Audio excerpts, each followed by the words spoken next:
Hey, you guys, everywhere you look, you're hearing out there that there's going to be a crash of the stock market in 2022. Now, personally, I have no idea. Could happen, maybe not. But here's an article I found on RamseySolutions.com. Everybody knows Dave Ramsey. He's a famous guy, especially for getting out of debt. Stock market crash in 2022. So let's take a look what it says. For investors, the start of 2022 has been quite a roller coaster. Worries about inflation, rising interest rates, stocks tumbling in January, the Ukraine war. It's all making the stock market just go crazy with volatility. All this fear and uncertainty about what's coming next has led to whispers about the potential of another stock market crash. The last one we saw was back in March of 2020, you guys, with the corona pandemic. Um, what's going to happen? So let's see. First of all, it says, what is a stock market crash? A stock market crash is a sudden and big drop in the value of stocks that's caused by investors quickly selling their shares.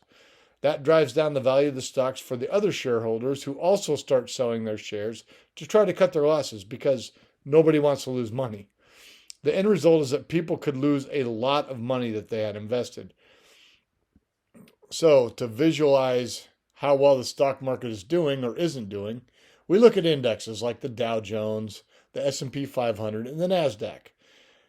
If you look at historical graph of these index, you can see why they use the term crash because it's going up and then it crashes down, just like a plane taking a nosedive.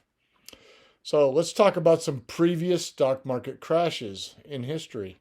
The Great Depression in 1929. Okay, this over a few days, the Dow Jones dropped nearly 25%. Now remember, that was coming off the swinging 20s where everybody started investing in stocks. And it took over a decade for the economy to get back to the pre depression levels. So that was the example of the worst case scenario in history. You guys, over 10 years to get back to whole. Then back in 1987, when I was just a new soldier in the Army, we had Black Monday, which was October of 1987. The stock market lost 22.6% in one day, and it took about 2 years for that to recover. The next one was September 11th, 2001. Now, you may remember that stocks going up at the end of the 90s and into the 2000s were on fire. Tech stocks, anything with .com in its name, went public overnight. And then September 11th happened.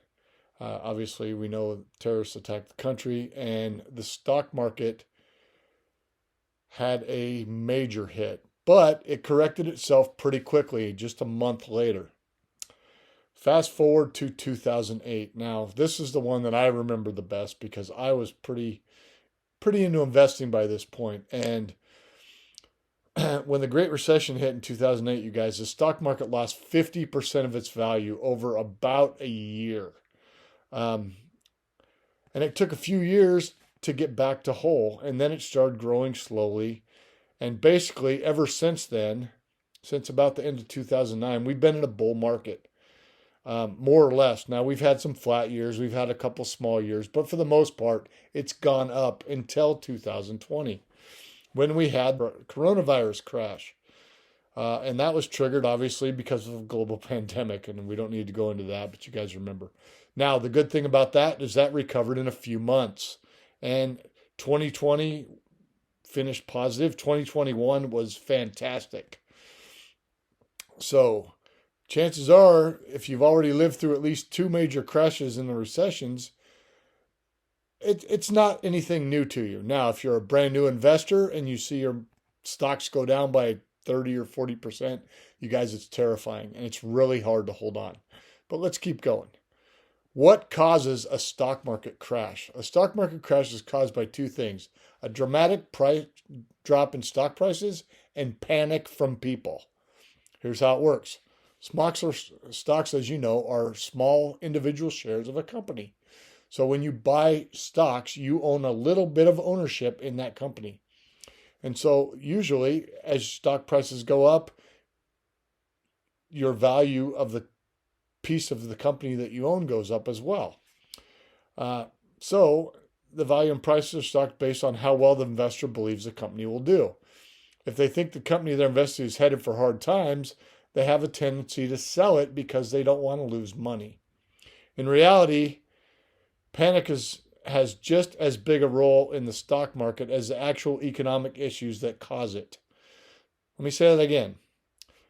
In reality, panic has just as big of a role in a stock market crash as the actual economic issues that cause it. What that means is, yes, the economy may be doing bad and stocks start coming down, but people panic and sell, and it compounds the problem. So let's walk through an example from the coronavirus pandemic, since that's the latest one. That shows just how powerful panic is. As the news of the virus spread, grocery and convenience stores all across the world sold out of toilet paper in a matter of days. Do you remember that? You couldn't get toilet paper because people were going to Costco and buying like enough for the zombie apocalypse. Uh, then there was a toilet paper shortage. Well, yeah and no. There was a shortage. There wasn't a shortage before the people started panicking, but as soon as they lost their minds and started stocking up on it, they created a shortage, and you couldn't get it. The same kind of panic can trigger a stock market crash. Once investors see other investors selling their stocks, they get nervous. And they don't want their stocks to go down anymore, so they want to sell before they lose, right? And then more investors sell and more investors sell, and pretty soon everyone's dumping their stocks and the market takes a dive. Look out below. Our point here is this. The stock market's value is 100% based on perception and the prediction of the future. No wonder it feels like such a roller coaster ride. How did the coronavirus crash affect the stock market? Let's pretend we've got a time machine to take us back to March of 2020, when the coronavirus was first actually considered a pandemic. While people were binge watching Tiger King, which was good, by the way, if you didn't see it, check it out on Netflix. It's worth the watch. Swarming to supermarkets to buy toilet paper. The global economy was in chaos. Supply chains ground to a halt. Entire industries were shutting down overnight, and the stock market crashed big time. Global markets, not just in the U.S., took a plunge, triggering a short-lived bear market. Remember, a bear market is any time the market drops 20% from a high. So if we're at 2,000, it drops down 400 points. That's considered a bear market, right? Just as an example. And then, of course, it goes into recession, right? If you were checking the 401ks during those days, you probably felt panicked as you watch your savings disappear. And that is the scary part of it, right? Because you're looking at your bottom line, and let's say you have $100,000. Now you only have $60,000. That is scary, guys, because it takes you a long time to save that money, and you don't want to lose it. All right, but after the initial nosedive in March, the market started to inch its way back. And by the time New Year's Eve dropped, the stock market had regained all of its lost ground and then some. So this is what they call a V-shaped recovery, guys. And if you look at the thing, you can see 220, it starts dropping. It gets to 323. It's the very bottom, right? And then it kind of comes up, and it had some hiccups. I mean, it's not a straight up line, but it ended up above where it started.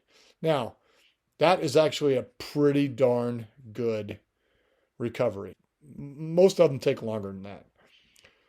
So, will the stock market crash in 2022? Well, let's get one thing straight. No one, let me say that again, no one can predict that for sure. The market is going to do what it's going to do, and it could crash or maybe not. Just think back to everything that's happened in the past few years, and you'll understand that there's a lot of things that influence what happens. All we can do is look at the things that will influence the market and your investments throughout the rest of the year and dig into specifics where we are now. So let's talk about some reasons to feel cautious. The inflation, you guys, the inflation is huge, and it's a cause because of a couple things, right? Supply chain issues, so things are going up because there's a shortage of things. Cars, for example, right?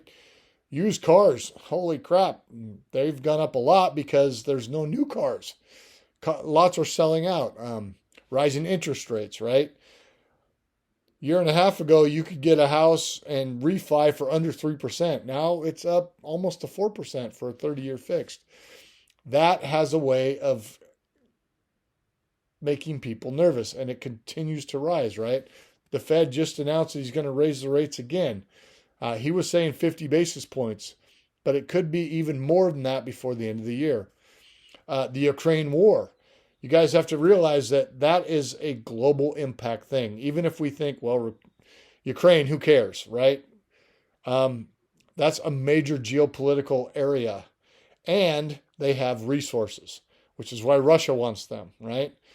Russia wants to be in charge of all the resources there, and they don't want them in NATO. But I'm not going to get into politics because that's a whole different thing.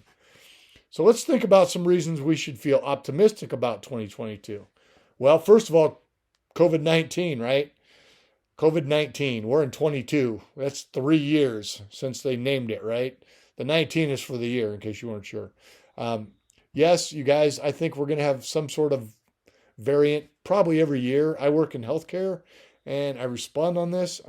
Luckily, the Omicron was more, a lot of people got it, but it didn't kill that many. We're finally coming out of the pandemic. Things are reopening. Unemployment rates are going down. New industries are growing, and some of them are like new stuff that we've come out from the pandemic, right? So, can we run the numbers and make a prediction? You can make a prediction, but nobody can say for sure if we're going to have a stock market crash. So, here's what you do. You just keep investing. You guys, even though that number on the paper is going down, if you don't sell and lock in those losses, you can always recover. Now, it may take a year, it may take 18 months. I don't know. Because who knows? Nobody knows.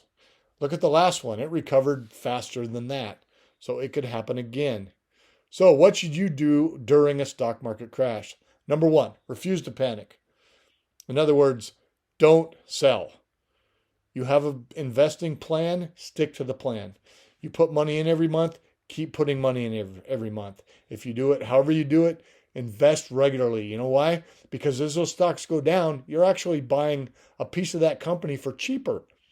Where maybe before you were paying $100 a share, now you're getting it on sale for $80. When those go back up, you're going to have more shares that you bought for less. You're going to make more money. You just have to remember to stay positive and invest for the future, long-term investing. The other thing is to cut back on stuff, right? Obviously, if you know there's going to be an economic downturn, maybe that isn't the best time to take that month-long trip to Europe or, buy that new luxury automobile, right? You have some things you have to spend money on. You have to have food, shelter, utilities, transportation. Those are necessities. But think about the things that you need and the things that you would like. And maybe some of the things you like during the downturn, you just kind of put them on hold and follow the plan that you've made for yourself, like we talked about. You guys, if you have an investment plan, stick to it. Do not change. And if you're invested, stay invested. And this goes on to say maybe it's time to meet with an investment professional. And if you're somebody who, personally, I do my own, and I feel like if you educate yourself in investing, you can invest on your own. But here's my caveat to that. If you're somebody who panics, who is going to freak out because they lost 30% and you can't handle those losses, maybe you should get a professional because he's going to be the guy to hold your hand and say, hey, you know what? It's going to be all right. We're not going to sell. Because if he's the one that has the keys to your accounts and you can't sell, he won't sell. You guys, the main thing to do is stay calm if we do have a market crash. And again, I'm not saying we are because nobody knows that, right? Nobody knows that. Anyway, I thought that was a pretty interesting article. I hope you guys got something out of this. If you did, do me a favor. Drop me a like. If you're new to the channel and you're not always subscribed, you know the deal. Hit the red button, ring the bell. You'll get notified every time I make a new video. All right, we'll see you. Thanks.